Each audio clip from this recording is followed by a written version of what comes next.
នេះជាសាច់រឿងនិទានខ្លីមួយចំណងជើងទុនសាយឆ្លាតនិងខ្លាឃ្មុំកម្លាំងខ្លាំងនៅក្នុងព្រៃមួយមានខ្លាឃ្មុំមួយដែលតែងតែអួតថាខ្លួនខ្លាំងជាងគេសត្វទាំងអស់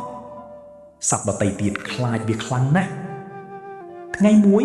ទុនសាយតូចមួយបានឮខ្លាឃ្មុំអួតម្ដងទៀតទុនសាយក៏និយាយថាកម្លាំងខ្លាំងមិនសំខាន់ជាងប្រាជ្ញាទេខ្លាឃ្មុំខឹងហើយប្រកួតជាមួយទុនសាយនាំខ្លាឃ្មុំទៅក្បែរអណ្ដូងទឹក